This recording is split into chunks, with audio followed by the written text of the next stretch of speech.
Hey, what's going on, everybody? In this week's episode of Movie Time, Blake and I watched the latest Day Shift, the movie, Netflix original movie that came out recently. Is this one of those movies that you could add to the list of the ongoing mediocrity of Netflix original movies? We're definitely going to talk a little bit more about that and explain why I said it that way.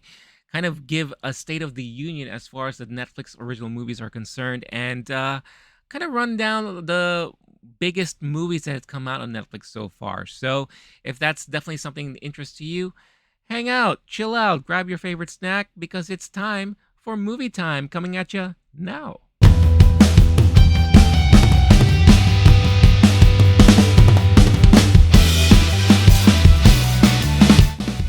What's up, y'all? It is another episode of Movie Time. We got the movie boys in the hizzy.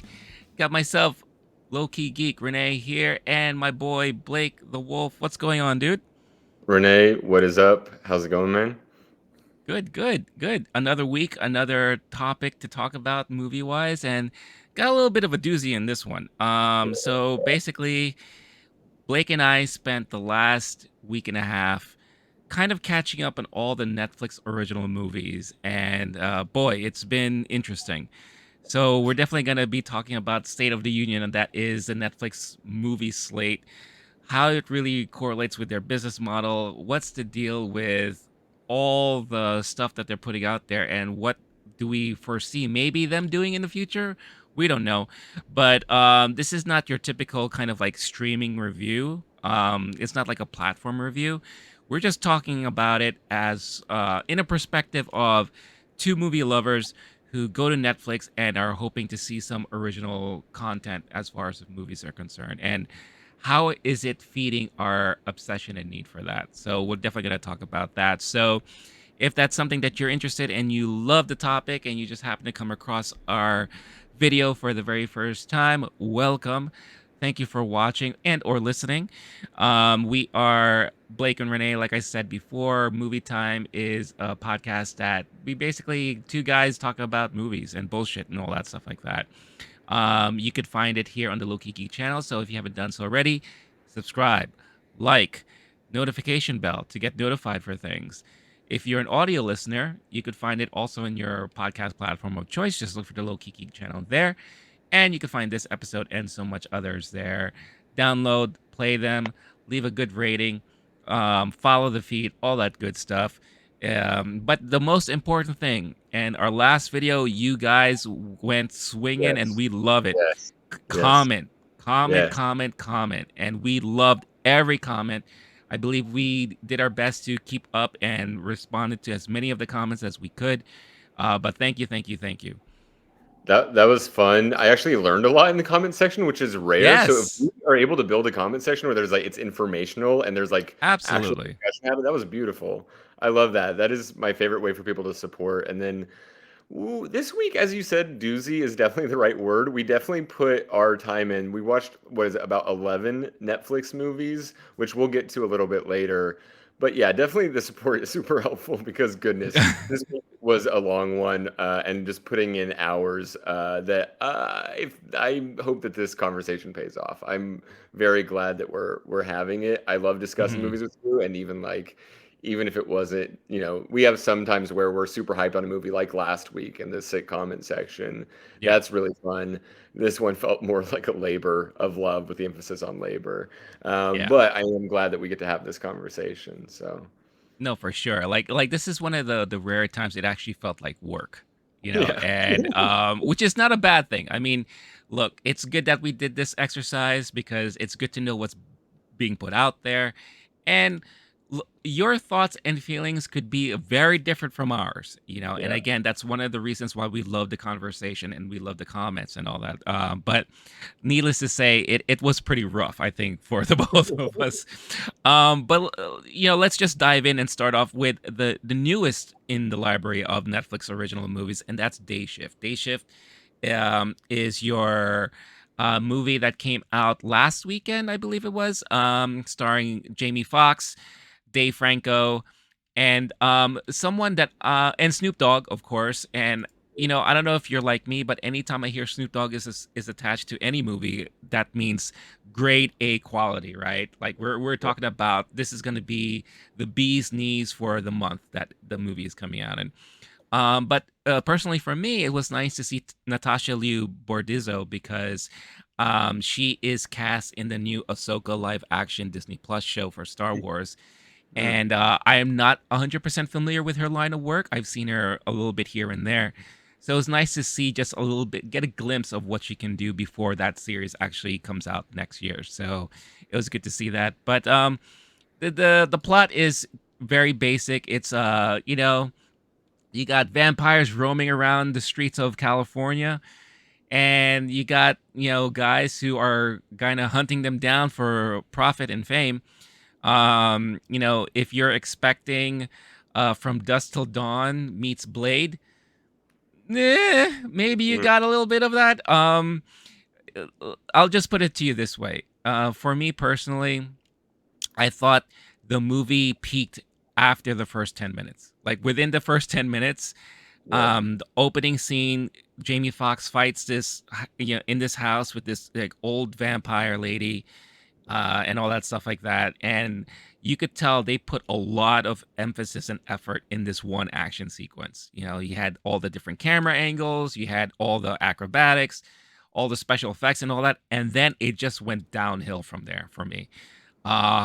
Most of the movie for me was extremely boring. They tried really hard to be funny in like throughout most of the movie. I didn't find myself laughing that much at Mhm. all in a lot Mhm. of the dialogue. A lot of the scenes you're with two guys in a car, and that's it. They're just having dialogue and conversation. Dave Franco plays this like really wimpy kind of like uh guy who wants to achieve more, but he doesn't have the confidence. And then now, as the movie progresses, he builds his confidence and all that because that's what happens when you turn into a vampire. Oops, spoiler alert. I'm sorry. Not that I Well, really care. no, Look, you can't spoil something if it doesn't end up being that good to begin with. That's just called like explaining exactly. something. Yeah. Yeah, and I'll just say this right now, like all the things that we're going to be talking about today, we are going to be probably hinting at spoilers or just mention some things in spoilers. It's just easier for us to talk about it this way, and it just like so that we could just give our full thoughts and feelings about it all. Um, but Renee, the movie, I'm yeah. sorry. I- If if you have sour milk, is it possible to spoil it? I don't think so. But I'm shh. This one No, actually wasn't that bad. There's a few on the ones we saw, but no, uh, like yeah, definitely. I mean, this is well, definitely not. Yeah, it's not the worst on the list of movies no, that we have here, but it definitely wasn't as good as it could have been. I oh felt yeah, like this movie had potential, like it really yeah. did. I did like that it kind of was a throwback to like the '90s action style of movies, right? Like I felt like it did kind of like harken back to those days. But for me, it was just a lot of the dialogue fell flat. The action sequences, like I said, I felt like they did all of their best work in the beginning of the movie, and then they kind of ran out of ideas or whatever the case is. And a lot of the characters were also unlikable in a way, so it just fell a little flat for me. Blake, I'm curious to hear what are your thoughts of this movie. Yeah, so I think there are it's a humor action vampire Yeah. movie. There were a lot of jokes in the movie. The jokes weren't particularly funny. No. I like Jamie Foxx. Jamie Foxx is a Yeah. showman in the truest sense of the word and is very capable of delivering any caliber of script. I like Dave Franco a lot. Dave Franco's made me laugh many times. He's kind of like a successor to the Seth Rogen, James Franco, Totally. Danny McBride world. He has Hmm. similar timing. I don't know. I honestly don't know if he's as good at improv or if he's more just cute face, able to deliver lines someone else wrote. Right. The problem with this movie is if the action were really great, I would forgive the dumb jokes. And if the Sure. comedy were better, then that would have made it a good movie. The performances I thought were fine. You have honestly like Dave Franco and Jamie Foxx, they had good chemistry, and they're both fully capable. I don't know exactly what's wrong with this movie, so I'm glad we're talking about it. But I would say the one of the main things that stood out for me is I actually don't agree on the first 10 minutes thing. I definitely buy into the concept of buddy comedy, Hmm. road trip kind of comedy. I need to get my family back, action movie, all of those with the vampire element. I love vampires. I love vampire movies. On Letterboxd, I have a list called Vampires Are People Too, and it's just my favorite vampire movies or interesting ones. The the vampire stuff to me was they were kind of like there's the zombie movies where they're the creepy slow ones, and there's the zombie Sure. movies where they can fucking haul, and those are the can be more terrifying. This one was more just like intense and gross. The some of the things with the vampires, like vampire stuff can generally be pretty gross. This was like a lot of bile humor and Yeah. someone being Yeah. covered in bile or just seeing someone like their guts leaking out a little too much. And I have a soft stomach for that. So maybe some people find that really funny. I generally don't. I kind of was nauseated by the initial vampire scene. But I was in on the concept after that where okay, man needs to get his family back. In order to do that, he has to go hunt vampires, and do it with this buddy. And they're not actually friends, but it's about the friends you make along the way, Renee, Sure. Yeah. um, and about the vampire friends you make along the way. R.I.P. Dave Franco. Uh, the jokes weren't funny to me. There was a couple that I noticed and wrote down. One of them is they feel like recycled jokes. So at some point, Hmm. Dave Franco does the "I swallowed it" whenever he throws up and it's Right. in his mouth. And like that's a quote that goes back to Dodgeball. I had to look it up because I was like, where have I heard that before? It's Dodgeball. been used a lot. Yeah. They go, I threw up in my mouth a little bit. And when I searched for it, though, it came up on a website that was like jokes that should be retired forever because they're overused. And this movie Hmm. literally used something that before this movie was made was on this list. Yeah. Um, that's an example where there was a pink eye joke also. Um, if we're talking about like Dave Franco being a potential successor to those movies and that style of comedy, you don't want the jokes to be pre-written by other movies that were funny. That's not good for your comedy. Part of comedy is Uh, like a game of expectations, catching people off guard. And the reason why those jokes were funny when the first time you heard it, you go, I can't believe I just heard somebody say that. yeah. Whoa. Now it's just like it's played out fully. And Hmm. that I think the biggest sin of this movie is the screenwriting and the joke writing. If they'd had a better writer's room, this movie may have I honestly maybe sitting here saying I loved it. Some of the action grossed me out. Honestly, the action itself, like the fight scenes where you've got guns and people running at people, that stuff I actually enjoyed. It was over the top in some times, and that's exactly what I want from a corny action comedy vampire movie. Hmm. The like the fight choreography, some of it was really cool. And while not always realistic, there's a scene where they've got the Nazarian brother characters who are like Right. two hired guns they bring along for the adventure, and they're just total badasses. And it's ridiculous how badass these badasses are at doing badass things. And they kill vampires in a hilariously cool, badass way. I enjoyed those scenes. I always like a good fight choreography. That might be one of the things this movie is best at. And having a good cast who was sadly underused because the script didn't live up to it. So, all in all, I think I gave it like a 3 on Letterboxd. I had a fun time watching it. There were multiple times where I was like, "Oh, this is fun." I definitely wouldn't say it was a success at being a good movie. Um, Hmm. I'm not super mad about it. We'll get into it later of some of the other original Netflix movies from this year, and some of them are just proper bad. This one was just more. I had higher expectations. It could have been great. Instead, it's just kind of like a middling. Okay, that was fun. If you're trying to kill that amount of time, this isn't the worst way to do it by any means, but it's definitely not the best way. Yeah. No, interesting stuff, and I can't disagree with a lot of the things you said. I will give kudos like you did to the action scenes. The one scene of them in the house, and just like it was like the endless amount of vampires coming out of the woodwork, like every little crevice and all that. Like that was pretty interesting. The use of contortionist as some of the Yeah. vampires to do some of the things that they did. I actually saw some behind the scenes stuff of them filming those scenes during Netflix. They do this Geek Week thing every year, and this was covered during that. So it was very, very interesting, and a lot of work was put into that. I am a huge fan of the talent too. Like I do love Jamie Foxx. I do like Dave Franco quite a bit. And it is unfortunate that this movie just kind of fell flat across the board, for me personally.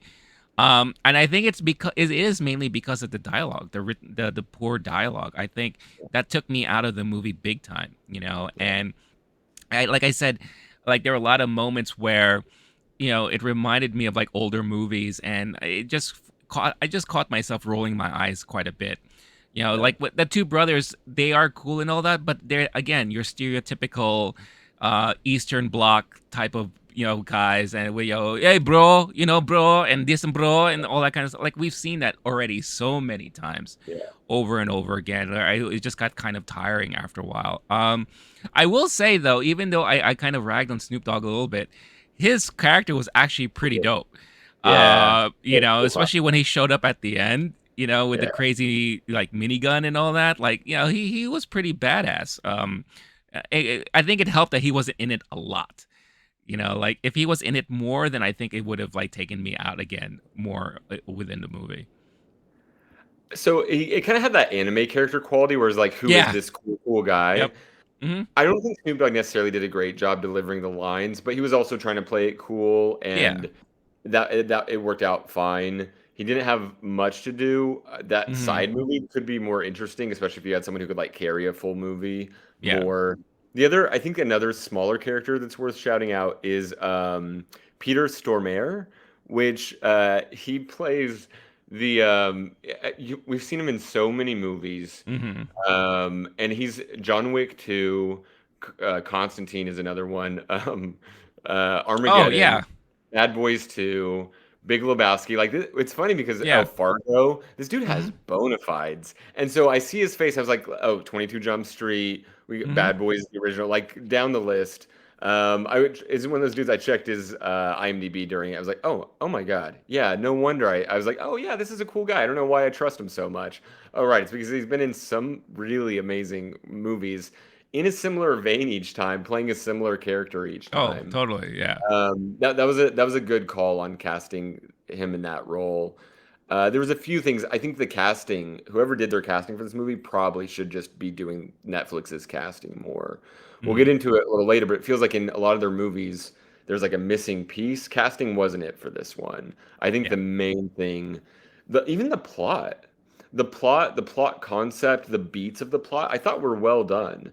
Um, Jamie Foxx is in trouble at work, has to get back in the good graces of his job, has to go back in the good graces of his family, and a lot of these things are very formulaic. I can't tell my wife what I do. I have a really crazy job, and then she's gonna get kidnapped by the bad guys, and I have to explain, "Oh, babe, I'm a vampire hunter." We've seen that kind of plot device many Yeah. times. The two friends on the road trip who aren't friends, they despise each other, but then they become friends along the way. Right.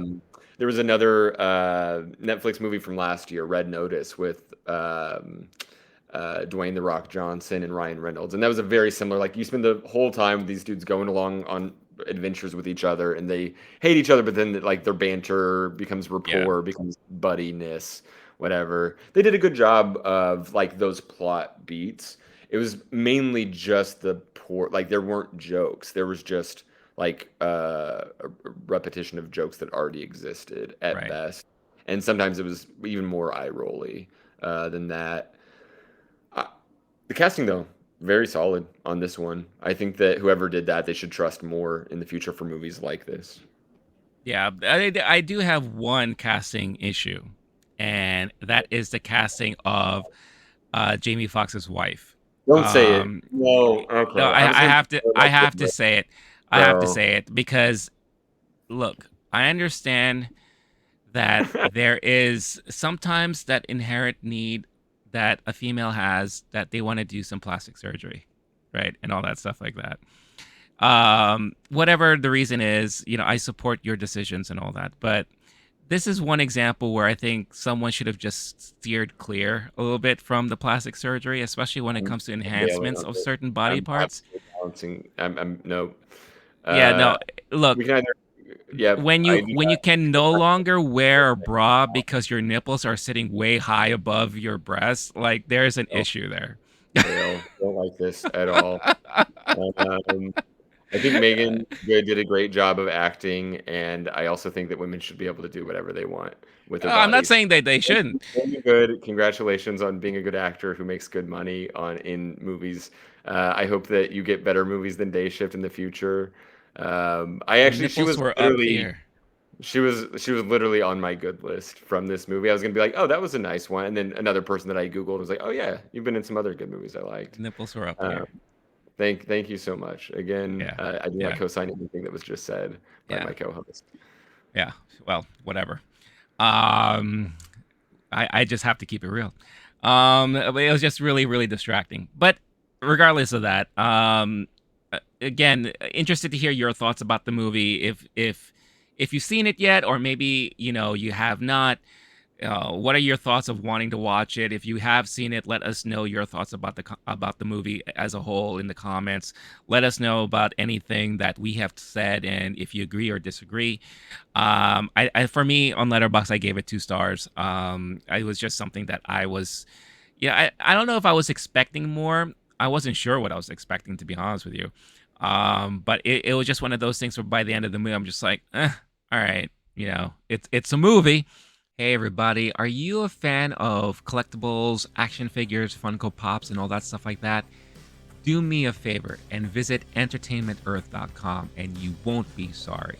Entertainment Earth is the premier place online for the latest and greatest toys, the most exciting action figures, and the coolest gifts and collectibles pop culture has to offer. From television, movies, sports, celebrities, comics, internet memes, and every fandom in between, they drop new products daily and curate their selection so that you don't miss out. Whether you're looking for something stellar from a galaxy far, far away with Star Wars, or from the streets of Gotham City with DC Comics, they've got surprises for everyone. Get access to exclusive releases and limited run pre orders. You can even reserve hard to find items before they arrive. From Funko to Hasbro, all your favorite vendors are represented in their robust catalog of cool collectibles. Take advantage of their unparalleled industry expertise and make your collection as worthy as Marvel's Thor. They are pleased to offer risk-free shopping with their industry-leading mint condition guarantee and hassle-free 90-day returns. Find that grail you're seeking for yourself or someone you love. And because I know how special they are and how they're going to be great for a lot of you out there, I worked a special deal with them that if you check out the link featured in the description of this episode, you will get 10% off plus free shipping over orders of $40 or more. I mean, that is fantastic, don't you think? Now, the 10% discount is only good for in-stock merchandise, so it doesn't work for any pre-orders, but if you take a look at their site, there's going to be a lot of stuff they have in stock that you'll probably want to get. So again, visit that special link in the description of this episode to take advantage of this awesome 10% offer plus free shipping and buy yourself or a loved one something really cool. Entertainment Earth, so many toys, so much fun. But that leads into our next, you know, our next part of this conversation, and that's basically the state of the Netflix original movies. Because, we've been hearing a lot of news lately about Netflix being in trouble. They're in a lot of debt, they're losing subscribers. The sustainable business model that they have, like, what are they trying to accomplish, right? When you hear about Netflix, you always hear about their series. They have a lot of great original series. They were able to pick up and rejuvenate series that were let go from other networks. They're really great with documentaries, especially when it comes to like the true crime stuff. Like every week, there's a few new true crime documentaries on Netflix, and they always somehow end up like on the top 10 of the week and everything like that. So they know their audience. Plus, for international audiences, they're great for K dramas. They have vastly improved a lot of their Indian TV and movie selections. They have a great selection of Japanese films, Chinese films, Spanish films. Like they are really global, and they went fully global and everything like that. However, when it comes to the movie side of things, that's where I feel like they are a little bit lacking. And Blake and I kind of question what is their plan, what is their model, because at least once a year they come out with one or two amazing movies. You hear about them, they go into the Oscar season race and they end up getting nominated and all that stuff like that. But out of the two, there's at least maybe what 10 to 15 other ones that they put out there that are just like, whoa, what were these things? And this year was no exception. So we definitely want to go through a list of the movies that have come out this year on Netflix, that are considered to be Netflix originals, but also have some certain star power attached to them, whether it's actor, actress, or director, right? Because you know it's no secret that Netflix is doling out huge money and budget to these projects, and maybe that's the problem, right? Because as we go through this list, we'll talk about how certain maybe creators or directors should be limited because it allows them to be fully more creative with what they have and what they're given. But before we go down the list, Blake, what has been your thoughts and feelings about Netflix original movies in past years? Have you been happy with the selection? Have you been questioning also like what is Netflix up to? Like what are your thoughts overall? Yeah, so I am very grateful that Netflix has given strong creative minds a lot of money to make cool products. Like you're mentioning, they have their more art house wing, and I think 2018 was their first Oscar nominee with Roma.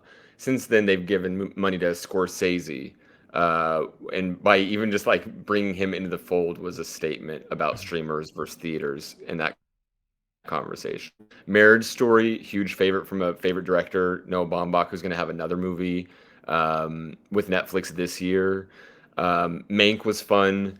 Chicago, Trial of Chicago 7, Don't Look Up, Power of the Dog. These are all movies that are nominated for Best Picture Oscar that they're giving to in each case.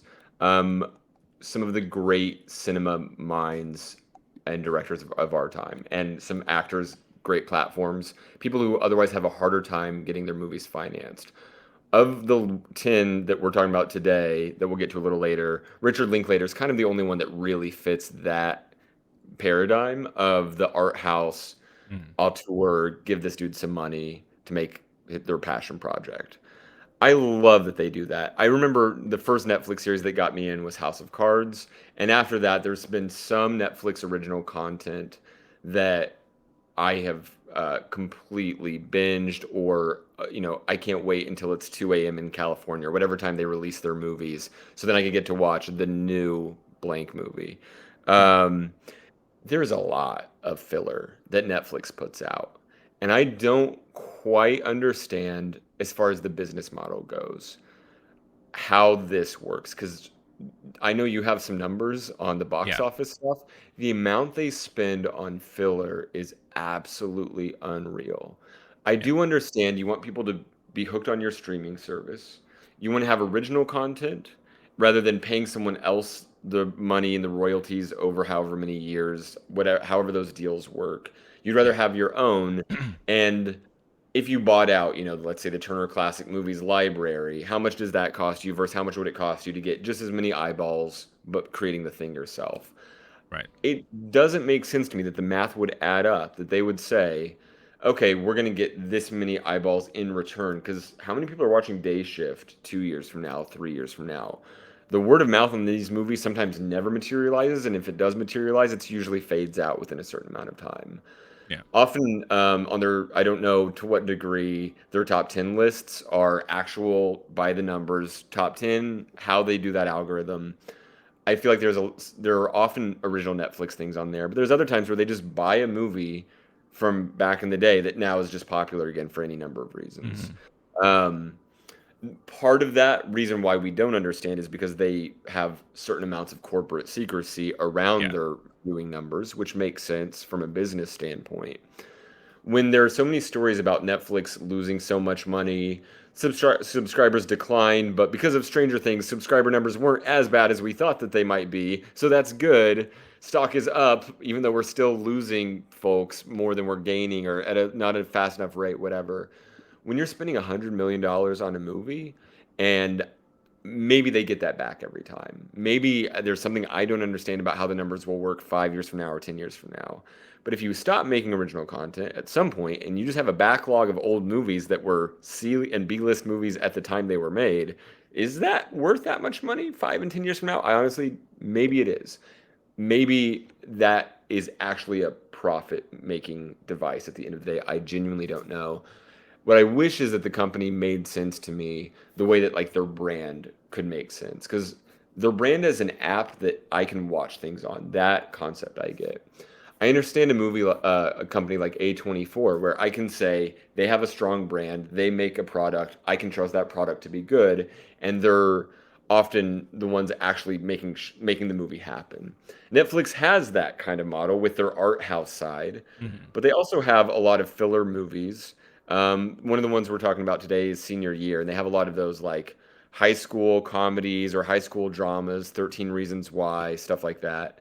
They also have a lot of these popcorn action movies like Day Shift and a few others we'll talk about today. Uh, and maybe on the algorithm, because I bet they have great data on their algorithm of if a movie has Ryan Reynolds plus blank, it will make us certain number of eyeballs back, which is monetizable by this amount. Past that, they also sometimes they buy movies, sometimes they make the movie happen from the beginning. They have TV shows, they have video games, they have interactive show app things. Like there's a meditation video series on there that you can actually click things and Hmm. interact with in that way. Yeah.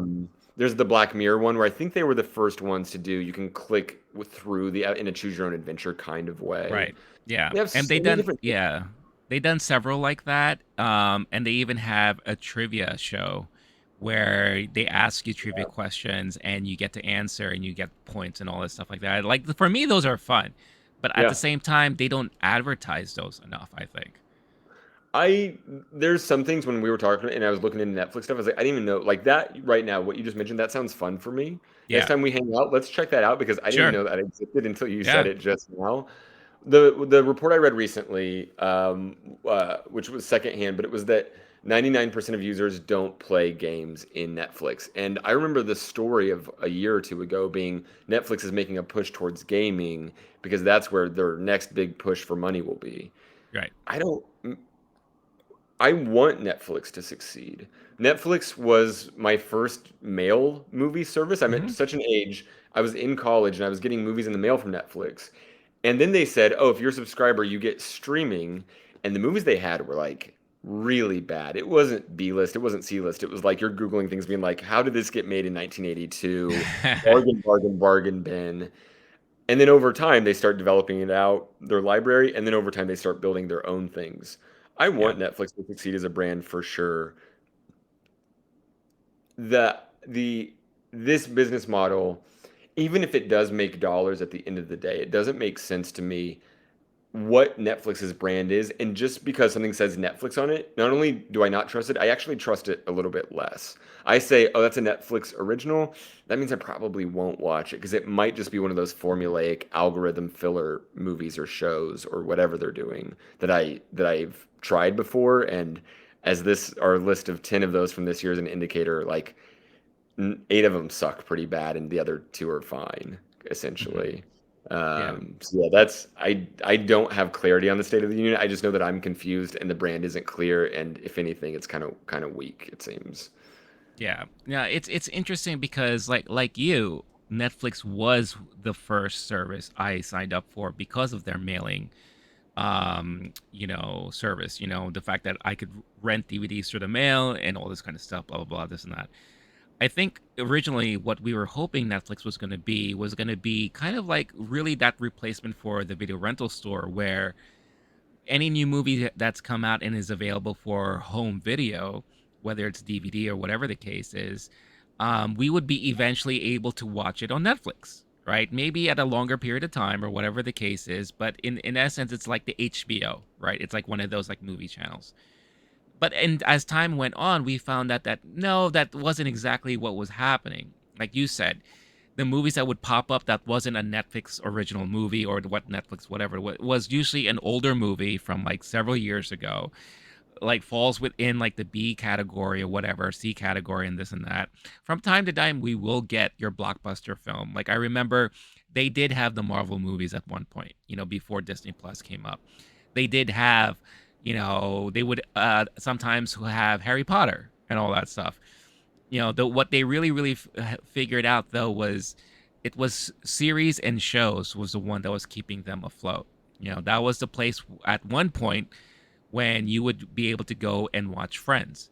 And everyone was watching Friends. The Office is another one. Mm-hmm. That was the place to go to if you wanted to watch The Office. And people ended up just rewatching and rewatching and rewatching all that stuff. Seinfeld, another one. Like that was the stuff that kept it going. And then they started having their original programming, right? Like House of Cards, Orange is the New Black, and of course Stranger Things kind of blew it all out of proportion, out the window, and all that stuff like that. And then they have other stuff that comes up, like right recently The Sandman came out. I watched it. I really enjoyed it. So when it comes to like Netflix original series, I'm not as hesitant because my experience is that a lot of the series that they put out there have been quite enjoyable. Netflix original documentary, they do very well with documentaries. Like Yeah. I love watching that stuff. Netflix original movie. Okay, wait a minute. Like let's think about this. Like I only have X amount of time today. Do I really want to waste it on a movie that I may end up hating, right? So I think that's the unfortunate side of things because another way I looked at this list of movies that came out this year is how would this have movie how would this movie have been perceived if it was actually released in the theater? And Mm-hmm. I would say most of these movies probably would have ate shit big time, Yeah. with the exception of maybe one, right? One or two.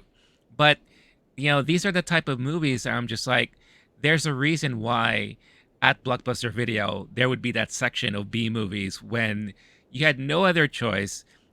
All the hot new releases were already rented out and you wanted to watch something new, you would have to go to the shelf that had all the direct to video and all that stuff like that because a lot of this stuff kind of falls within that scope. But they have really big talent attached to it, which is pretty nuts, um, so it is pretty interesting. And let's just go through the list right now, Yeah. so that we could just like briefly talk about each of these movies because between Blake and I, we saw either we saw it like we both saw a movie or one of us have seen it, and we'll quickly talk about it. And this doesn't cover a lot. Like I said, I think of the year so far, there are at least 20 plus Netflix original movies. Some are foreign movies, some are animated movies, some are movies that don't have really like big star talent attached to it. So obviously we only have so much little time and we were not able to watch all of them. But we picked the ones that does have the star power or at the point that it came out had huge word of mouth. So we wanted to check that out. So first on my list here is the Adam Project. Now the interesting thing about the Adam Project was the director is Sean Levy. He's worked with Ryan Reynolds before, Deadpool, Fall Guy. So he has a proven track record with working with Ryan Reynolds and doing movies that actually perform very decently in the movie theater, right? The budget on this movie is $116 million. Ooh. Like, yeah, for a Netflix original movie that didn't even see any theatrical release, that's a lot of money. And you're going to Hmm. hear this come up quite a bit, and makes you kind of question, okay, no wonder why Netflix is in trouble. But, he had Ryan Reynolds, Zoe Saldana, the young boy in it was fantastic. I thought, if you ever needed a carbon copy of a younger version of a Ryan Reynolds, that dude did a brilliant job. And for me, that's what the most enjoyable part of the movie was kind of like seeing them go back and forth between each other. The action was pretty cool. The story, the plot, all that kind of stuff was like, it was decent enough. At the end of the day, after watching the movie, I was like, all right, that was quite entertaining, but I don't think I would have been like, wow, if I saw this in the movie theater, I think I would have been pretty disappointed. Um, Blake, what are your thoughts on it? So I didn't like this movie at all. so I'll keep my thoughts brief. Sure. Um, this I thought this was going to be an action movie for me or for adults or people who are like cognizant, aware viewers who would watch a movie and enjoy it, and it must have not been. And my only guess on who it was for was like preteen boys and their dads. Like I remember being young and there'd be a father son kind of movie, and I'd watch it with my dad and we'd get choked up and we'd appreciate each other more. That kind of thing. They learn to appreciate their past. Um, there was something almost redeeming about that aspect of it. That said, when you're paying, you said 160, 160? No, 116. 116. That makes more sense. Thank God. That's still too much damn money for this Yeah. horrible movie.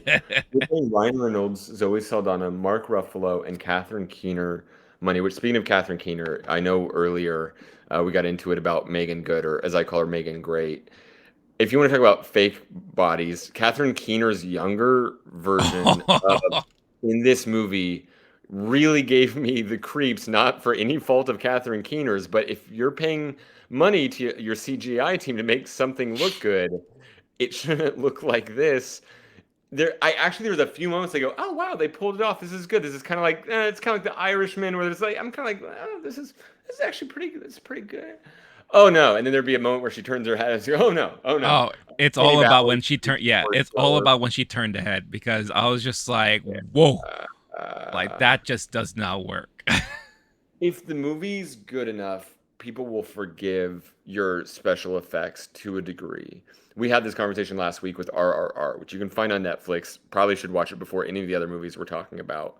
If you only have one Yeah. movie to watch on Netflix, we talked about that. We're like, there's a few times where the CGI wasn't great, but I didn't care because I was so wrapped up in the movie. This one is the opposite problem. Uncanny Valley, there was no excuse for if you are spending if it's only a formula action movie, we're throwing money at it. That stuff needs to be on point. That I didn't find it funny. Ryan Reynolds, I love his humor. Was essentially like a teenage and 20-something boy raised on Ryan Reynolds movies. Love his Mhm. humor. Didn't enjoy this one at all. Like I didn't find it funny in the least. None of the act like they have real stars attached to it. They have a real director attached to it. To me, it was painful how dumb and bad, and like the action was not good. The special effects weren't good, but also like the action choreography type stuff. It's just like an explosion would happen and people would fly everywhere, and there didn't feel like any stakes. I'm going on too long about this movie, but it's because I was properly disappointed. I had some expectation this would be good, and it was Mhm. really, really bad and irredeemable on essentially every single level. Yeah. I do feel like this movie was definitely geared towards a younger generation. You know, I feel like it was like an action movie for like younger kids to watch with their parents or with their dads and all that. It also does feel like, now that I'm thinking about it, it feels like, and this happens in Hollywood from time to time, where Sean Levy and Ryan Reynolds probably just finished doing Fall Guys, and then Sean is like, "Hey, Netflix just gave me $100 million.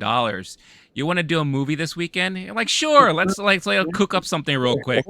And Yeah. they took like a weekend to write it out, and then for a week they shot it like in, I don't know, the forests of Canada or something like that. And they're like, "Hey, Zoe, what are you doing?" "Oh, nothing." "All right, you want to be in this movie?" "Sure, why not?" It could be like, it kind of feels like that. And like, I've heard stories, and there's been reported stories about movies actually being filmed this way. Like, they'll just be like, "Hey, let's just like do something real quick." But for The other something one that was, yeah, I, go I ahead. also think of equally valid possibility, which that's for sure valid. It's Yeah. the artist who wants to get out of the recording contract with the label, so they just release a POS album because they don't want to make the label money. If you told Well, me that Ryan Reynolds and his bro were like, "Hey, dude, let's get out of this deal. What do you want to do? Throw $108 million at CGI, split 2 million each with my buddies, and we'll just call it a day." They could have shot the actual acting parts in a few days. You're right, and everything else CGI for all we know. yeah, Yeah. like they probably like, yeah, like actual film time was like a day or two. and then the post production was probably like a month or two, right, like that. And they probably did it to some friend of theirs that had some free time every other weekend, and hence that would explain the really bad de aging that they had with Catherine Keener, which was like terrible.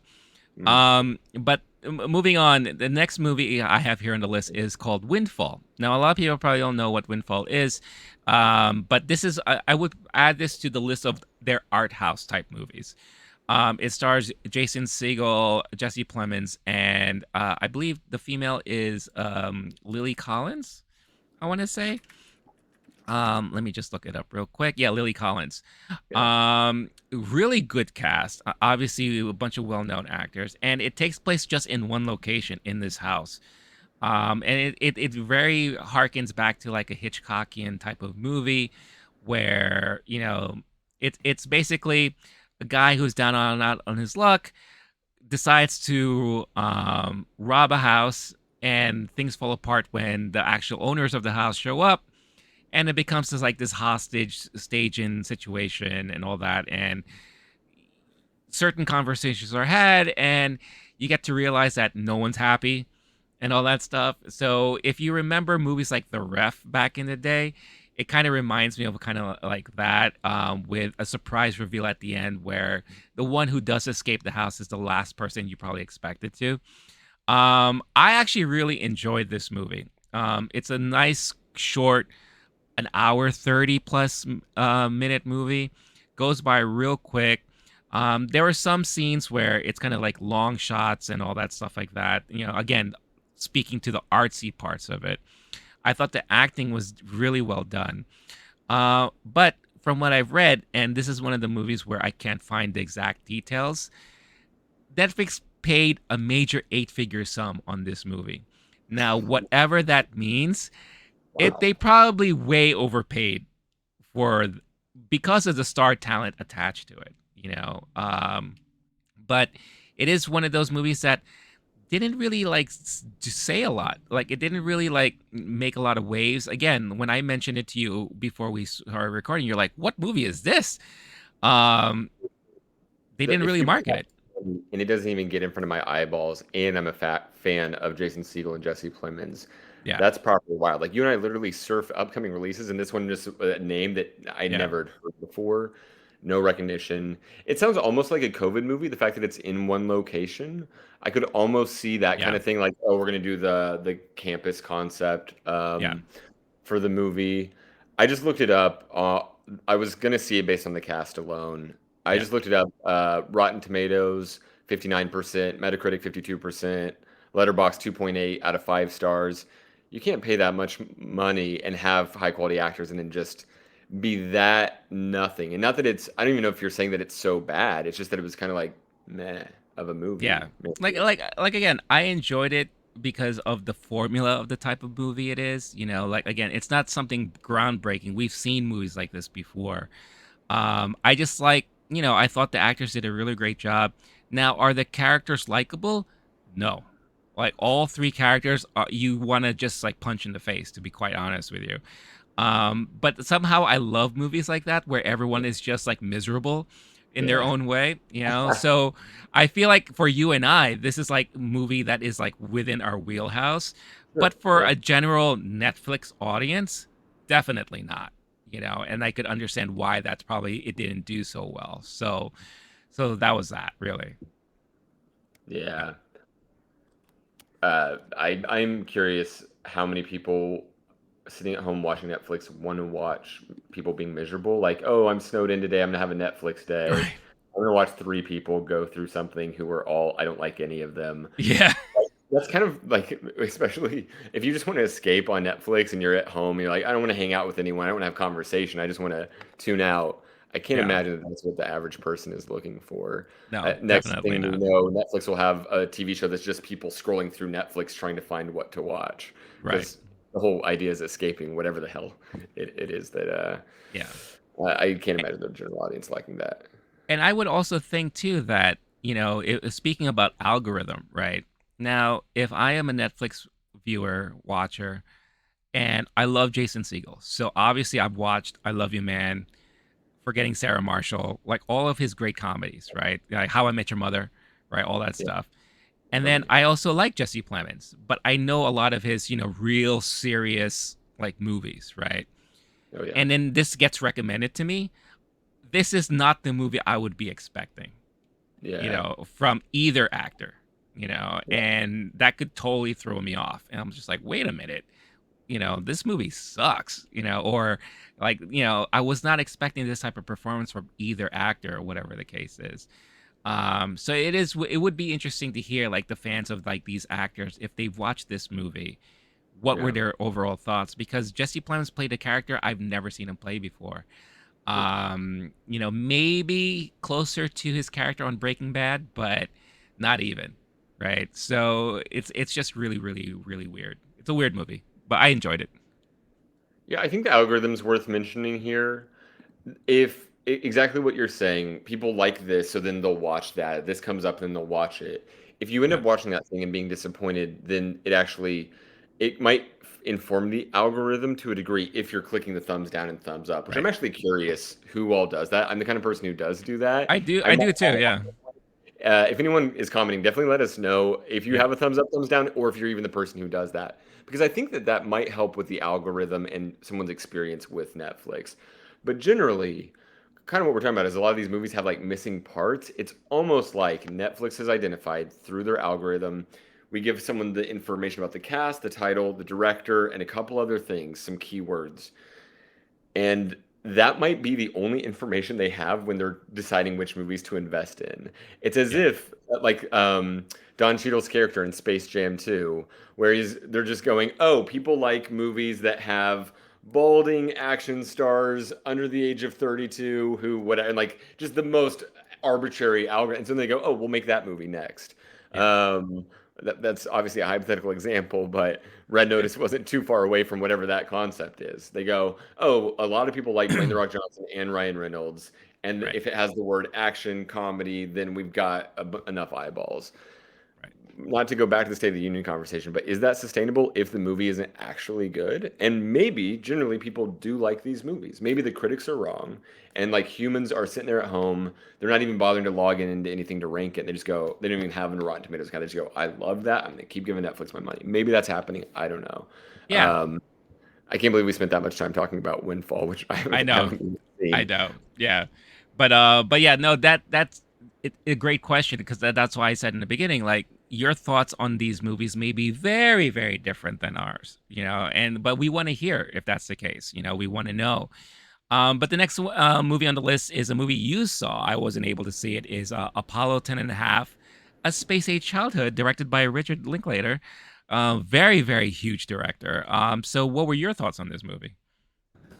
Uh, First off, I love Richard Linklater. I don't love all of Richard Linklater's movies. For that kind of art house director that Netflix sometimes invests in, there are some where I always enjoy their product, or at least what it is that they do. So like I don't like every Aaron Sorkin product, but I always like an Aaron Sorkin script, for example. David Fincher has an essentially untouchable record in cinema, and when they give dude money for Mank, it makes sense to me. Yeah, Richard Linklater has a few projects that I don't really enjoy, but overall, as far as indie American film directors from that 90s class of indie American film directors, dude is one of the best and longest running careers. Going back to like Waking Life is one of the first Richard Linklater movies I remember. This is the same dude who does Dazed and Confused. And then, on Waking Life and Scanner Darkly, it's a similar um, animation style happening here, yeah, where they're actually filming things and then they're kind of painting over it. Um, that works pretty well with this movie.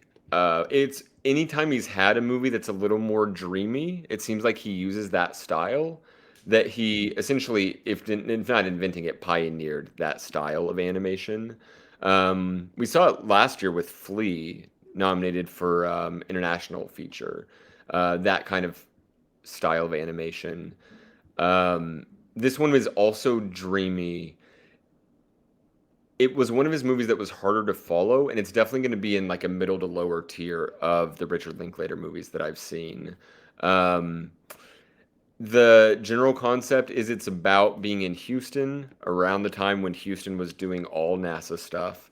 And they're having the first flights to the moon, what it was like being a boy during that time. And so, in some ways, it's about Richard Linklater's childhood, or it's at least inspired by that. And then also, there's a side story happening where the boy goes to the moon, and it wasn't clear enough to me to what degree was that a dream, or they were trying to say that that was actually happening in the movie, and if so, what was it actually saying? At some point, the boy falls asleep during the moon landing closer to the end of the film, and for all I knew, it was like, okay, part of that thing happening, which would be like normal movie about coming of age story, young boy Houston during the time of the moon landing and what life was like then. And then it would just be he's getting recruited by NASA on a secret mission. I did enjoy both of those different concepts. I didn't understand how they work together. I've heard other reviewers say something similar.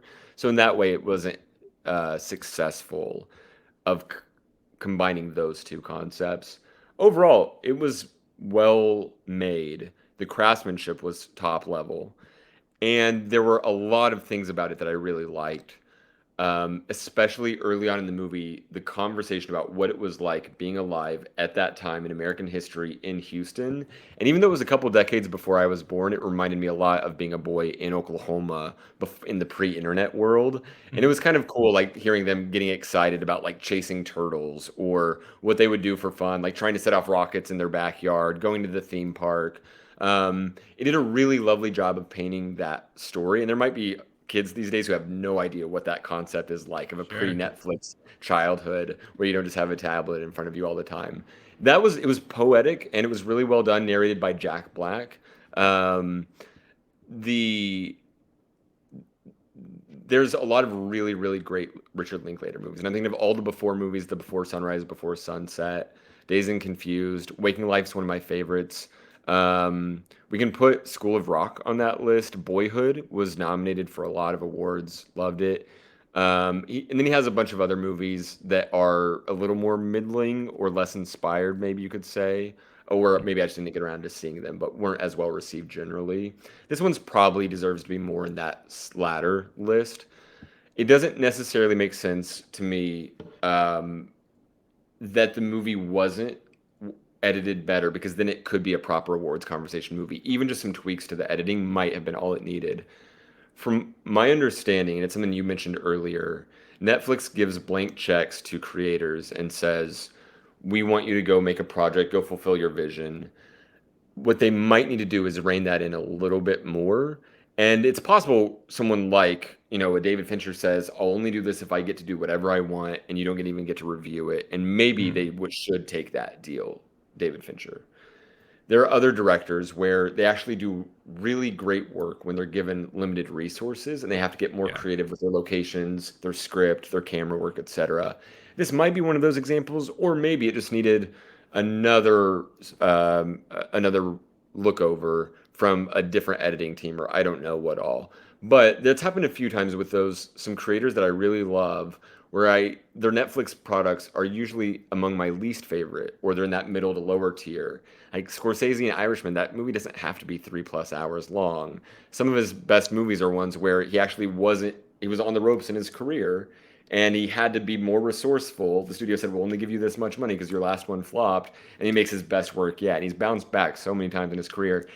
The Netflix one, where it's just Marty, here's a blank check. You can make whatever you want. And it's a 3 hour gangster old man movie. Like, it was good. It was really good. It was definitely middle to lower tier Scorsese, in my opinion. This is similar ranking for Linklater. That said, at some point we're going to rank these movies, and this is going to be near the top because a lot of the other stuff is much, much worse.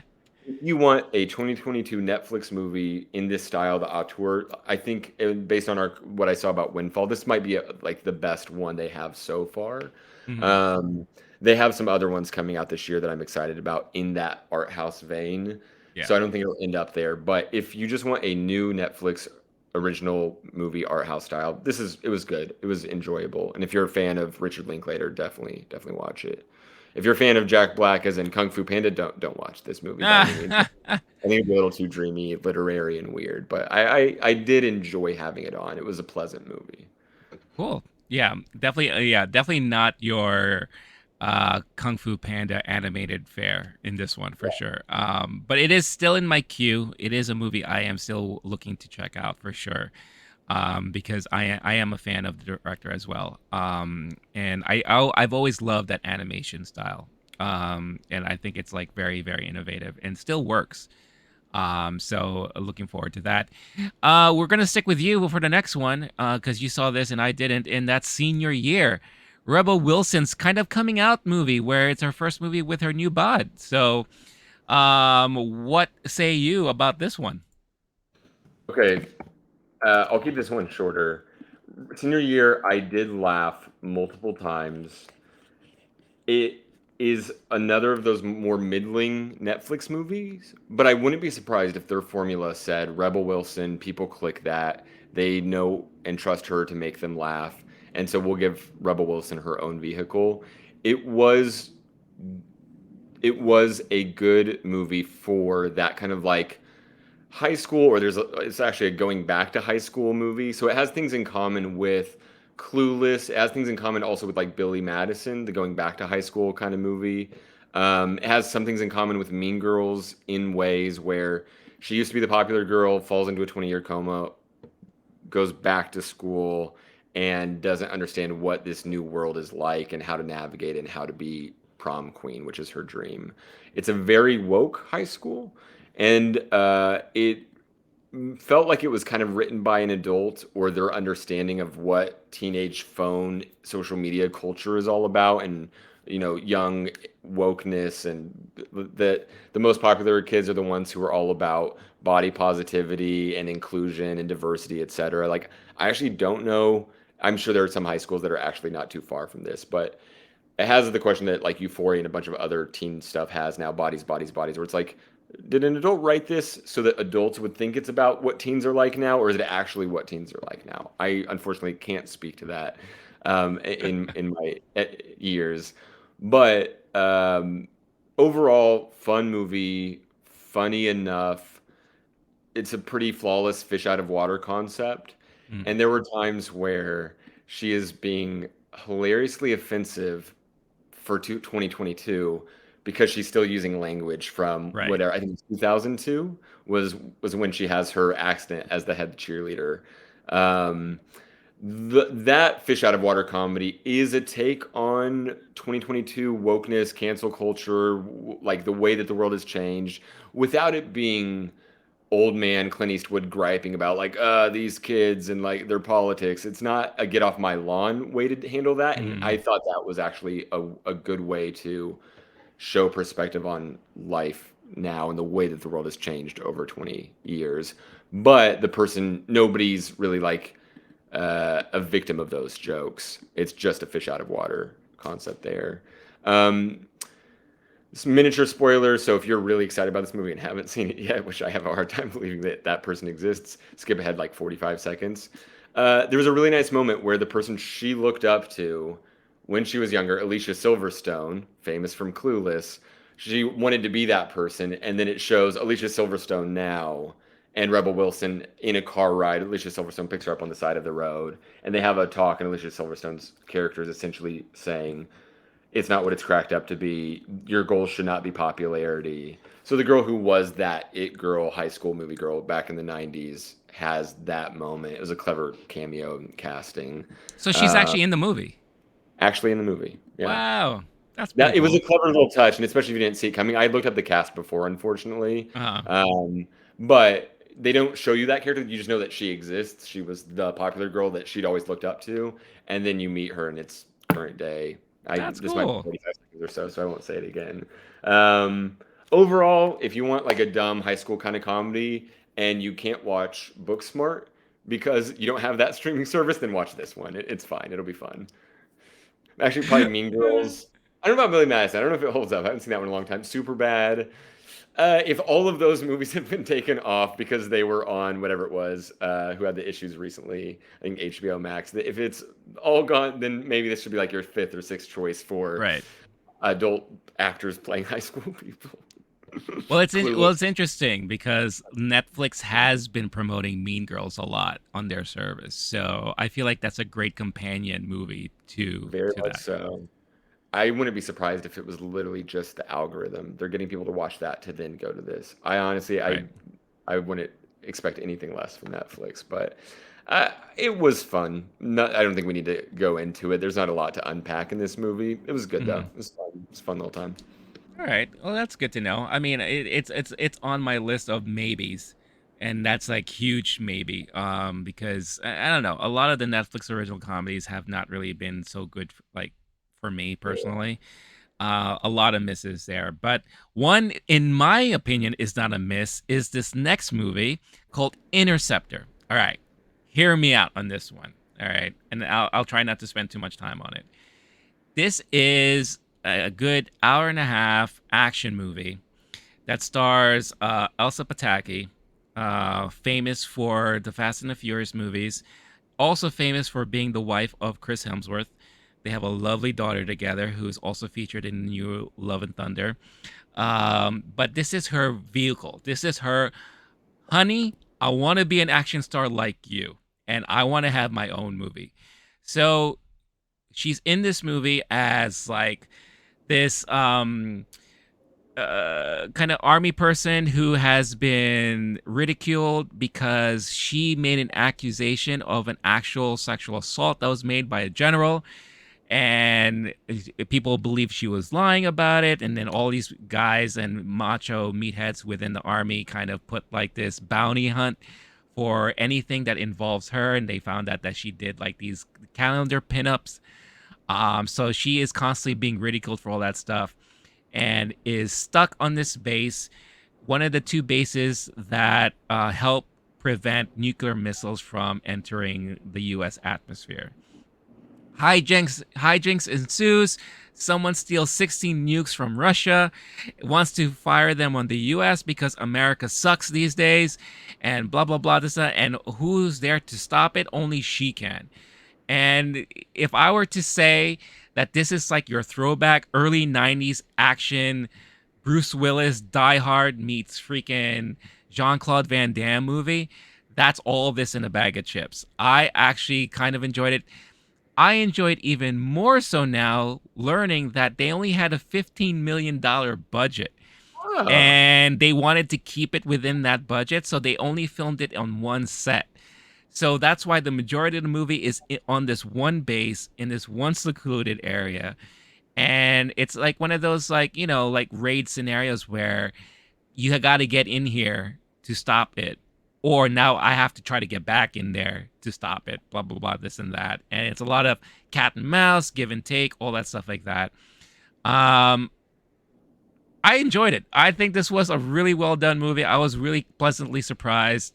It was campy, but I think it was made campy on purpose. And there was a lot of references to Me Too and women power and all this kind of stuff like that. The president is a female, which they kind of revealed in this very dramatic way, where at first she was just talking to the Oval Office, where it's like the head of this guy, the head of that guy, and blah blah this and that, and they're like, oh, the president's on their way, da, da, da, da.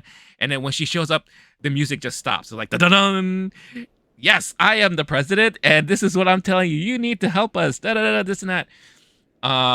It was just very, and there's like a lot of dialogue about when you talk to women, don't call them honey, babe, all this kind of stuff like that. So it was a lot of um nods and mentions to treatment of women today, along with the sentiment that America is not good. I am a pure patriot, this and that, yada yada yada.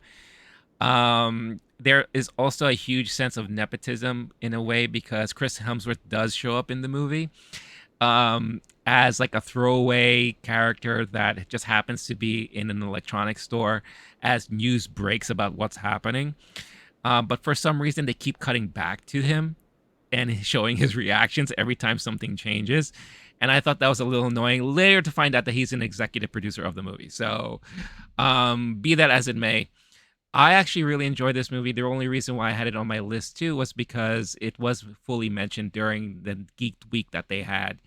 about action movies and the amount of work that they put on this film with very little budget. So I thought that was like really, really well done. So I don't know. For me, this was a big win for me. I don't know. I guess because expectations were also so low because I watched all of these other pieces of shit and I saw this one and this kind of was like put a smile on my face.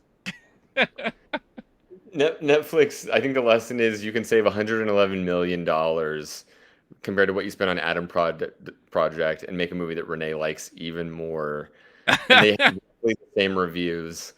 $15 million. I was going through a list of like, there's so many classic movies that were super low budget, and Yeah. it's like the Napoleon Dynamite's Rocky was a low budget movie. Blair Witch Project. Hmm. There's why would someone spend 116 million on just a piece of crap? I don't know.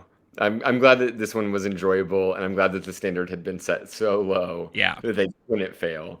I Yeah. might skip out on this one, but at least I'm much closer to seeing it now that I've heard you talk about it. Thank you.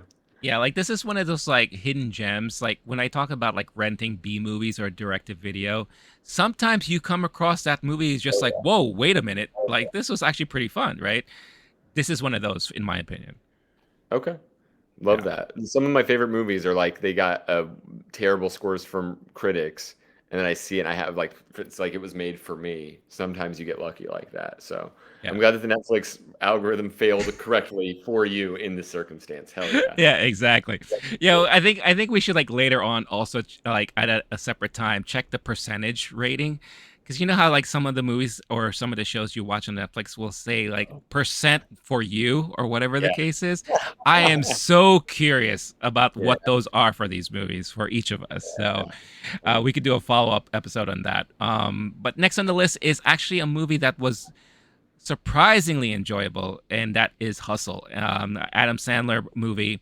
It's already been known that Adam Sandler signed this huge Netflix deal with Happy Madison Productions, doing movies for Netflix directly. And this is one of those movies that fall within that. And I think this is probably one of the best ones that he's ever done to date, in my opinion. It's your typical sports like movie. It features a lot of NBA players in there. If you're a fan of basketball, this is a movie just for you.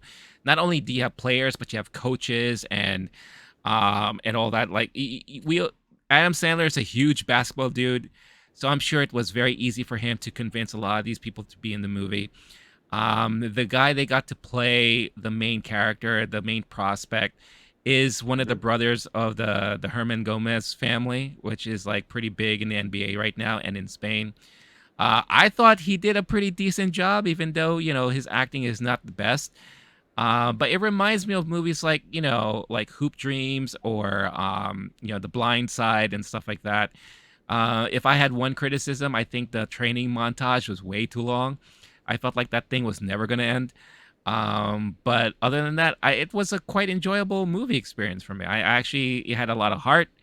And I love sports movies that kind of give you this type of feeling of like hope and all that, and like meaningfulness when it comes to loving a sport and doing it for all the right reasons.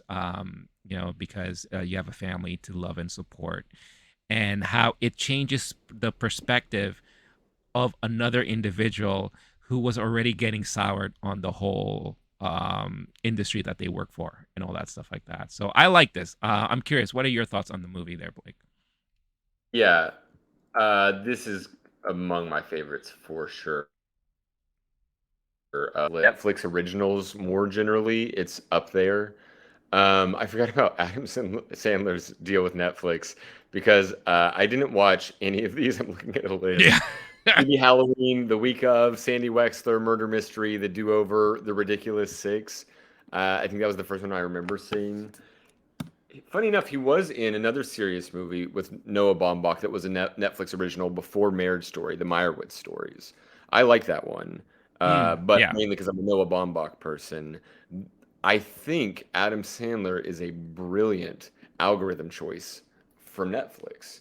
That makes so much sense because so many people have like enjoyed him for now 3 decades Yep. plus, and have seen everything he does. And if you'll see everything they do. Ryan Reynolds has a bunch of fans like that. I'm essentially one of them. If I see Ryan Reynolds, you almost always watch it. Same with Adam Sandler. Until Adam Sandler had this series of flops and horrible, horrible movies that did very well at the box office. I'm kind of glad Netflix made this deal because every now and then Adam Sandler makes an awesome, great movie. Yeah. When I was young, he was a classic comedy legend.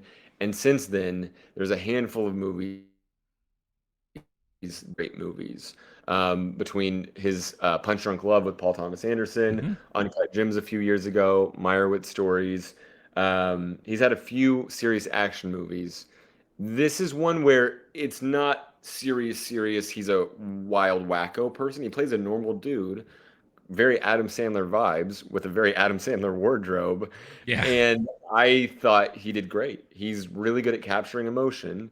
The dude has depth. And in some ways, this is almost like a perfect algorithm for me. The only better one is Uncut Gems because it's like Hmm. great high quality art house movie stuff plus basketball plus Adam Sandler and comedy. Yeah. This one had less of the serious, serious art house vibes and instead was kind of like a feel good type movie. Hmm. Like kind of like that sports movie thing of they're behind, will they get ahead? They had an injury, will they recover? Yeah. They're in last place, can they get to first place? Like that's the sports movie formula. It kind of does that, but it's more of a human story and it's not as corny as a lot of those. I loved the experience of watching this movie. I don't know because I can't unmarry myself from my love for basketball, sports stuff, and all that montage, for example. I This was a movie I watched late at night, and when it was over, I was like, "Damn!" I woke up the next day. I'm not kidding. I thought I hadn't finished it. I went to Netflix. Like, oh, I get to finish this movie. Go in, click, and I go. I was half asleep. I was like, "Damn it! I finished that one last night." Again, there's nothing new. I watched the credits. I was going through like all the cameos. There's a Oh lot. For yeah. if you're a basketball So fan, many. maybe 30-ish basketball cameos from proper stars, which I guess if you're Adam Sandler and you just had the Kevin Garnett experience in Uncut Gems, maybe that's just like your cachet is any basketball person will come through if I ask them to. I don't know how much those folks are getting paid or if they are, if they just want to say they're in an Adam Sandler movie. Yeah. But the cast was legit. Mr. Hernan Gomez, the other star of the movie, great work. He didn't have a lot of dialogue. He was a quiet, soft-spoken character. That was probably a smart choice, having Yeah. seen a lot of athletes act before, but he crushed it at that. They made him seem like an amazing basketball player. If you're not a basketball fan, he's an awesome, awesome basketball player. This movie is totally accurate. It's super amazing. Spoiler, that's not exactly true. He is an NBA talent though, and they Yeah. did a great job of making him seem like the next great big thing. I honestly loved it. I could geek out on it more. I know we're short on time, so I'll just say like if you're into that any of that stuff, I had an awesome time for sure. Yeah, no, I agree with you. Like on this list here, this is my favorite. This Yeah, is like probably the top because of a lot of things that we both said. I just love Adam Sandler when he does serious stuff, or yeah, more serious stuff, and because he's really good at it. He is really, really good at it. Punch Drunk Love. I cannot stop talking about that movie all the time whenever I have a chance because that was my first intro to see what he's capable of when it comes to a serious role. And I've always said for the longest time, I want more Adam Sandler like this. And we got glimpses of it, like Uncut Gems was great. I haven't seen the Baumbach movie yet, but when I saw this, yeah, it felt like we were watching the real Adam Sandler, like just as him normal every day, with the exception of being married to Queen Latifah, who I think I did feel like she did phone it in a little bit. yeah, I she was kind of like the weakest part of the movie, yeah, but not to the certain point where I'm just like, all right, like whenever she's on screen, it ruined it for me. I just felt, she was just hanging out. yeah. But it's still, the movie was really well done, very heartfelt, and it was just very enjoyable all around the board. So yeah, if you're a fan of like sports movies, especially basketball movies, this is definitely add this to your list because you will definitely enjoy this. For sure. Hey guys, I hope you're enjoying this episode so far. But before we continue, I wanted to quickly talk about Bulletproof Coffee. Bulletproof Coffee is my favorite coffee of choice to start off my mornings with. Why? Because it's clean coffee. What does that mean? Well, one, there are no chemicals in it. Why? Because they go through this multi step process of making sure that all of their beans are fully clean and free of any chemicals so that when you get the beans delivered to you, it is the pure beans, the pure coffee, the goodness that you've been wanting, the taste, the flavor, and the nutritional value as well, without worrying about any added chemicals or anything else put into the mix there. It also doesn't have that weird acidic taste that some coffees give you. I don't know how about you, but for me, some coffees kind of give me that weird sensation in my stomach, makes me a little burpy, and it kind of drags me down a little bit instead of really waking me up, which is something that I need from my coffee every day. Bulletproof also offers a lot of keto friendly snacks and supplements, anything that you need to kind of add to your everyday nutritional needs, add to your diet, and make you, and pretty much transforms the way you feel every day. So for a limited time, if you use this code on that you see on the screen right now, low key geek, all caps one word, you can get 15% off your order. So what is it better than that, right? Check out the link in the description of this episode. Use this code, get yourself your discount, and make your mornings a little bit more bulletproof with Bulletproof Coffee. Now, back to the episode. Sure. Next here on the list is Spiderhead. Spiderhead is a movie that stars Miles Teller and Chris Hemsworth. It was based off of a New York Times article. That's why I was so interested to see that the New York Times was part of the opening credits, because that kind of like threw me off a little bit. But this is one of those movies where Netflix spent $100 million on this movie for this one. It basically just takes place in this one location.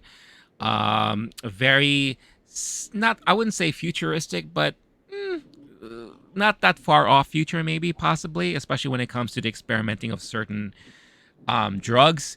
Journey Smollett is also in this movie too, who is a favorite of both of ours, especially after watching her in Lovecraft Country, which she did a brilliant job in.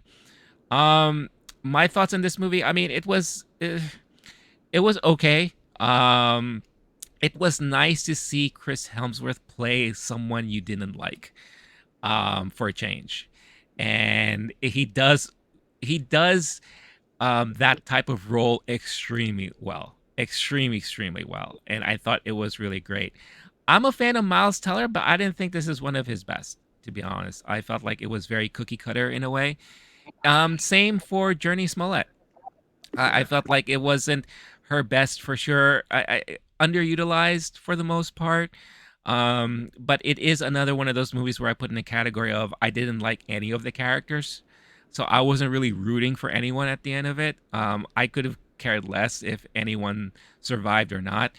Um, Great soundtrack. Me being like an '80s and yacht rock type of fan, like I love the soundtrack. And the ending of the movie, the last like 10 minutes had me laughing quite a bit. So that really like surprised me, where especially like shit fingers, the reveal of shit fingers, which I thought was pretty hilarious and all that. So it is what it is. And again, the premise is very simple, where it's just like experimentation of certain drugs that are supposed to make and change your mood. Turns out that, Chris Hemsworth was the head of the company, and he is trying to save his company and this and that at the expense of these inmates who signed up to have a better quote unquote life, but having to be guinea pigs for these type of experiments and whatever the case is. So it was one of those movies where it was okay, but I did give it 2 stars on Letterboxd because it was just, it wasn't enough for me to be like, you know what, that was enjoyable. It was a movie. Yeah. And I've said that quite a bit throughout this episode. But your quick thoughts there, Blake. What did you think of this one?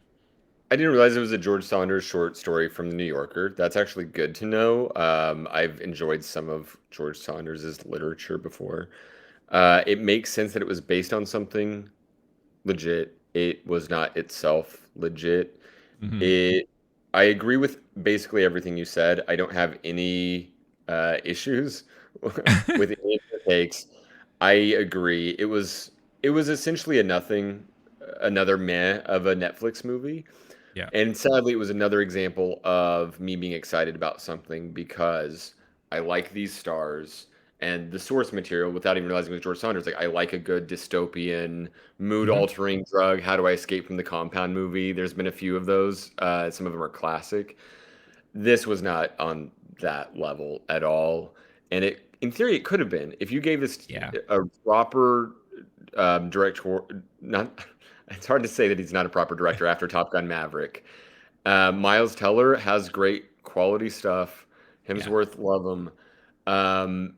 This is another example of what I'm finding to be the Netflix problem when I'm trying to diagnose it, which is I see the in Netflix logo. This is an original, and I actually now Yeah. don't trust it because I get my hopes up because of the pieces of the formula that they hit. They say, Blake, this is 100% recommended for you based on the things that you like.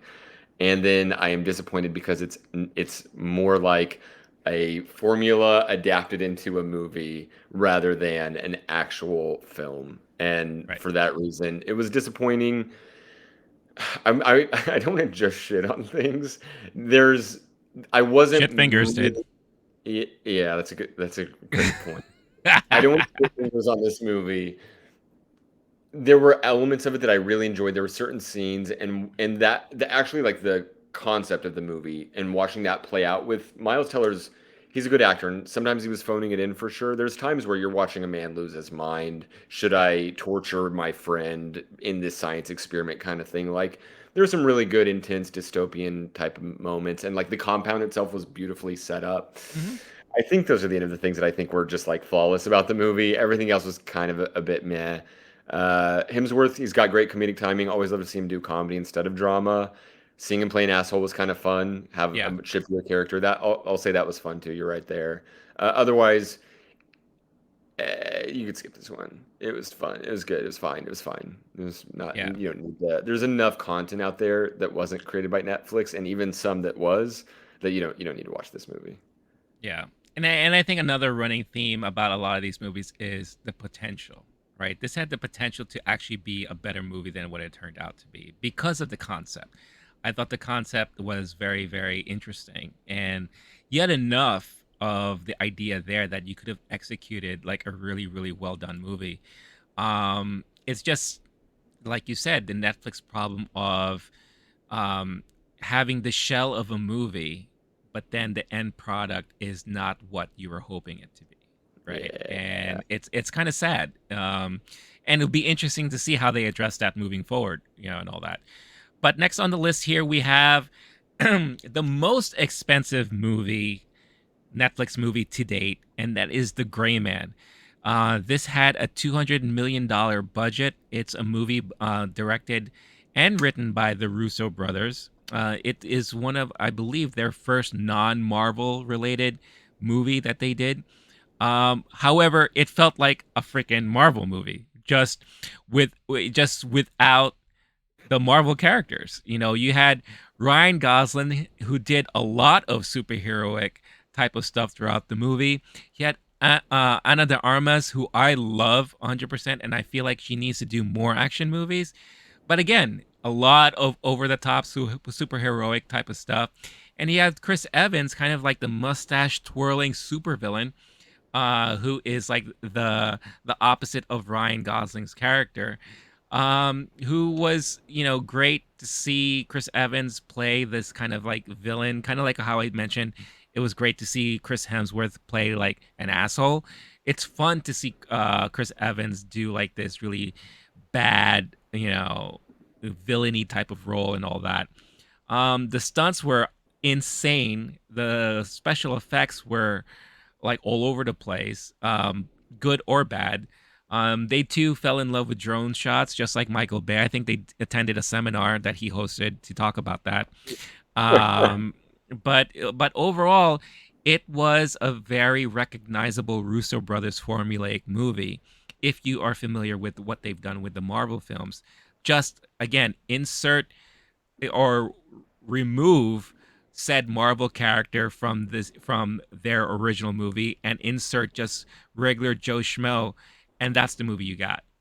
So for me, it worked to a certain extent. However, the pacing was too frenetic. It was just like I felt like I was gonna have a seizure at times because it's just like, when can I take a breath? There's just a lot of stuff happening, and all that. Um, but for the amount of money that they spent, uh, I'm surprised of the reception it got because not a big, didn't really cross a lot of like positive lists there for a lot of viewers. So, Blake, it looks like you're having some video issues, so I don't see you on the screen right now. But what are your thoughts? Definitely want to hear what your thoughts are about the Gray Man there. Ooh. Thank you. I was looking up can you see and hear me now? Yep, yep. Hmm. I was looking up the Russo brothers filmography. I accidentally clicked refresh on the page. Didn't realize the thank you for letting me. So they actually had a few movies before their Marvel stuff. I'm not even trying to nitpick right now, but I was just curious what their deal is. The last one that they did was '06 before Marvel stuff was You, Me, and Dupree. Then they do one, two, three, four Marvel movies in a row. Yeah. And then as far as directing, this is all for directing. Then they did Cherry with Tom Holland last year, and then now The Gray Man. Oh, Just a really Cherry. That's interesting right. Yeah. career where the first few were kind of nothing, and then You Mean Dupree. I remember that existing with Owen Yeah. Wilson in it.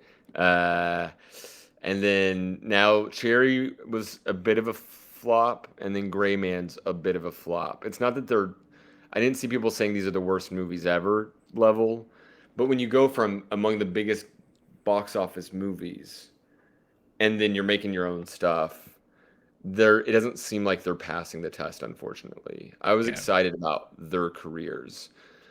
Gray Man, I think, is successful at some things. I don't think it's successful overall, and it's another one of these Netflix problems where there's just like some missing pieces, and it is a shell of a movie for sure. There's some concept and plot that is well developed. There's an amazing cast. In this case, we have successful directors, maybe not like great artsy auteurs, but like successful in their past. They know how to make a movie. Maybe they don't know how to make one on their own without the Marvel studio, and maybe they definitely don't know how to make one under Netflix, which might be something that Netflix should keep an eye out when they write someone blank checks, especially if they're going to be hands off when they ask someone to make a movie. Overall, I don't. Sadly, I was really excited about this. I am number one in the Ryan Gosling fan club, having seen almost every movie he's ever made, other than the ones that I cannot watch. I was very disappointed in this movie because my expectations were like I wanted this to be a fun, great, awesome, cool, badass action movie. And it had elements of that movie that I wanted it to be. So it wasn't a full out disappointment, which almost made it worse. I kind of would have rather hated the movie. Instead, it was like a middle score of, I think I gave it 2.5, maybe 3 on Letterboxd. And it's the formula problem that we keep bringing up with these movies. If we're seeing a theme, Yeah. one of them is they give you the things that you want, like they give you the toppings of the pizza and just pepperonis. And you say, I like pepperoni pizza. I go, well, here's some pepperonis. You go, well, I was expecting a meal. There isn't anything substantial happening here. This is another example of those. There's some things about it that were properly bad, some acting choices, some script writing, Mhm. some moments of things that were kind of do-overs. The camera work was solid. The action set pieces were solid. It's not like every time Netflix makes a movie, this one element is bad. It's just like there's not enough to make it a cohesive, great, here is a movie that you can't Yeah. say isn't it like doesn't have missing pieces. So overall, someone described it as the movie they did folding laundry on a Sunday, and I said that is perfect. That is the exact mode that you should watch this movie. Is it's in the background, and you look up, you go, "Oh, that's entertaining," and you don't necessarily need to have see the movie in a cohesive in a theater, watching the whole thing start to finish kind of way. You just kind of have it on, and when you hear a gunshot, look up, go, "Oh, that's cool." That's about it. That's interesting. That's interesting because I do feel like if you're not watching the movie and action scenes are happening, you do miss a lot because there's just so much happening on the screen. Yeah. There's like a lot of stuff. But I think this is also one of those movies where maybe you and I are just not that Netflix audience that resonates with this movie. Yeah. And the reason why I say that is because I'm on Rotten Tomatoes right now. And, obviously the critics panned this movie left and right. So it's like 46%, but the audience score is 90%. And Based it's on like, who, though? On Rotten Tomatoes? yes. Okay, I honestly don't trust those numbers, but I don't mean to interrupt. I'll let you No, finish. no, no, But it's fine. those You might know, be juiced. yeah, because like, okay, and then on Google, like Google users, 88%. So Okay. I just wonder again, is this one of those movies where maybe a more general audience, it gels better with a more general audience? Like the one thing I did ask myself after watching this movie was, if this movie released in the theaters, would it have been successful? Because of the type of formula that they were able to have and all that stuff like that. So I am very curious if it was though one of those movies that could have made a lot of money. Especially not so much now in the period that we're in, but let's say this came out in 2018.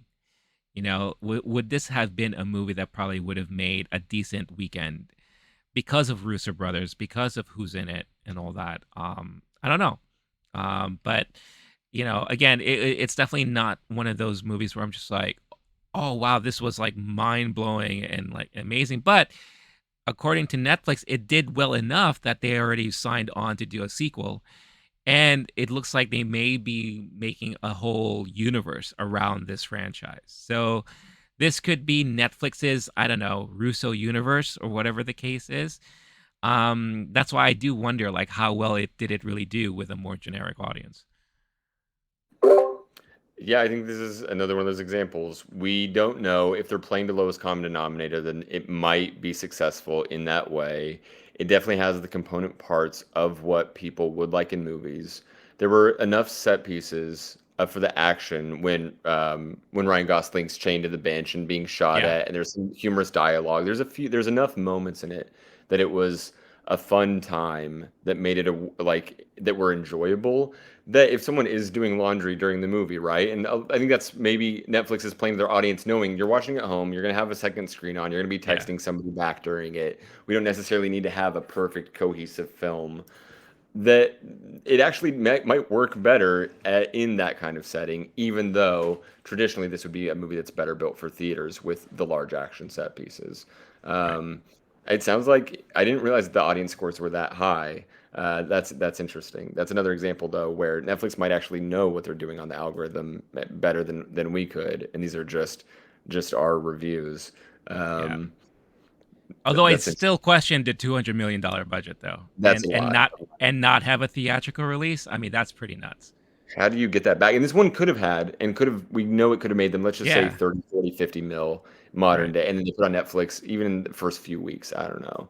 That's Yeah, interesting. What a yeah. business model. Oh, Okay. it's phenomenal. To have that money just to throw away, like it's just like it's the best.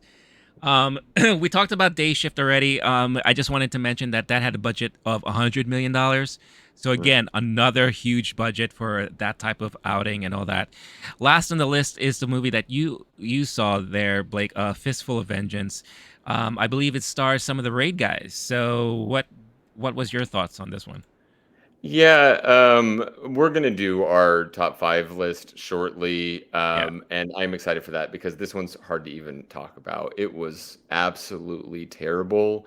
I wish not only that I'd been doing laundry during this one, but that I'd been buried in a pile of it. It was literally hard to watch, as in just hard to even pay attention to the action sequences, which is tragic hmm, because when you have the star of the raid, Iko Uwais, and that's what this dude's known for is awesome badass fight choreography. The fight choreography in this movie was not good. The camera is cutting away in the middle of scenes that could otherwise have been cool. It felt like just any normal, like, let's say 90s Karate Kid style choreography of I put my leg back and then I kick out and then someone jumps back a little bit. It's just that level of choreography way throughout most of the movie. There's a few explosions. hmm, The that was really bad, and that would have been the saving grace of the movie. Unfortunately, also to be a good movie in that action way, even if you have good choreography, you have to have some plot and dialogue and script and acting. In this movie, I hate that we're ending on the worst note, but this movie didn't have any of those things.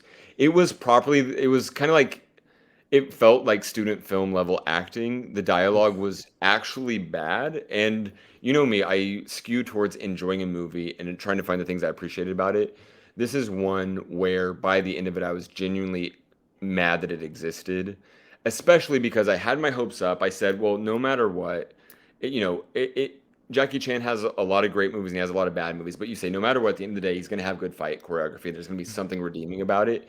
The fact that this one didn't have that, and everything else was missing, worse than I could have even guessed going into it. It was a huge, huge letdown to the point where the final action scene.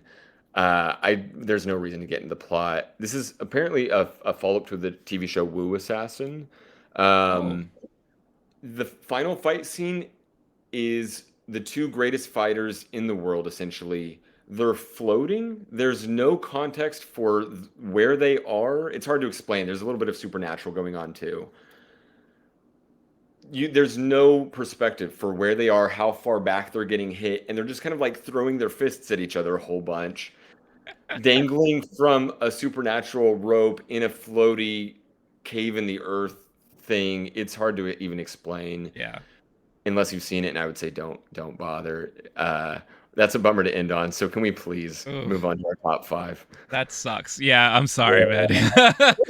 But yeah, At the let's end let's. of all these Netflix movies, it was just the worst one for sure. Oh, that's terrible.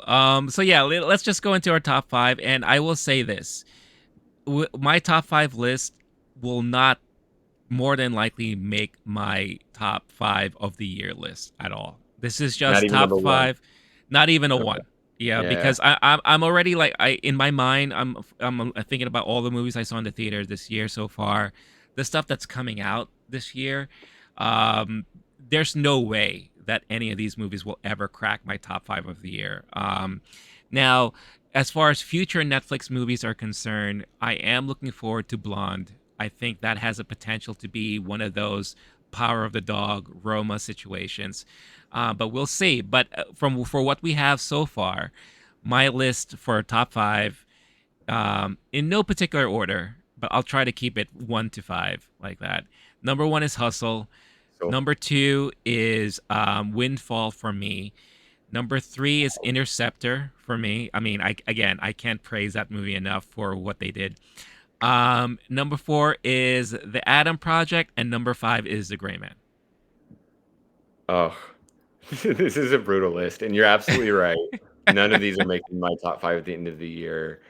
I could see the Hustle getting shortlisted on the. I want to mention that this one was Possibly. fun.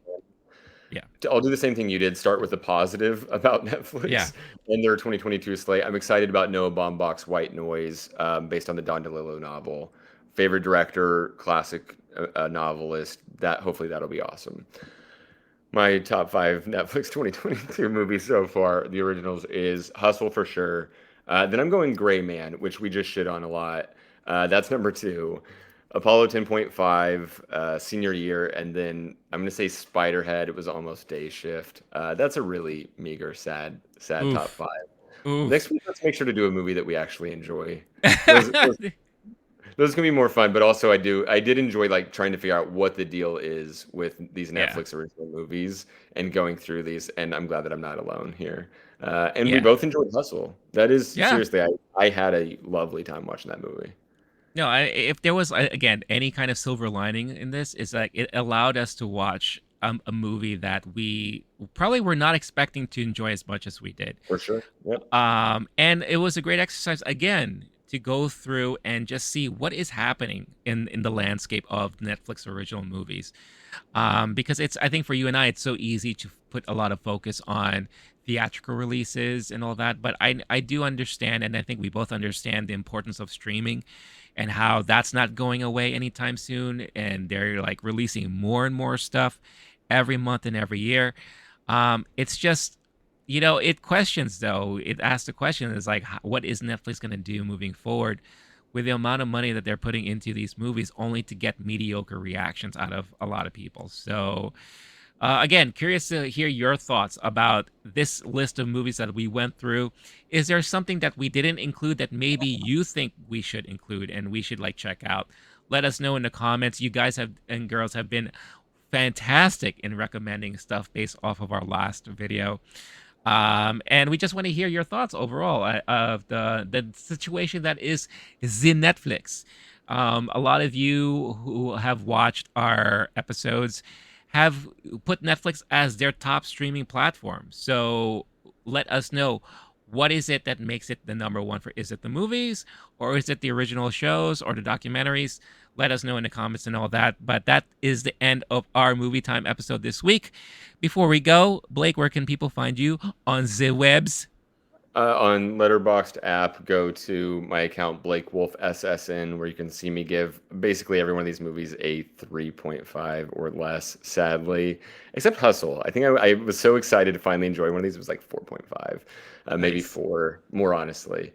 And then also find me in the comments below. I loved the conversation last week after Triple R. That was fun to see the comment section Nice. blow up. So let us know your thoughts there, and I'll see you in the comment section. Nice. As for me, again, LOWKEY GEEK, you can see all the handles on the screen there: Twitter, Instagram, YouTube, podcast, all that stuff.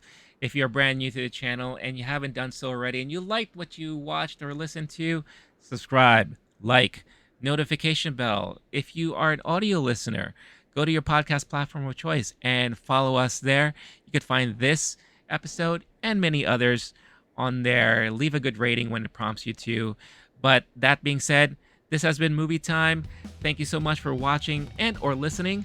We'll catch you all next week. So stay cool, stay classy, stay safe, and peace out, y'all. Bye-bye.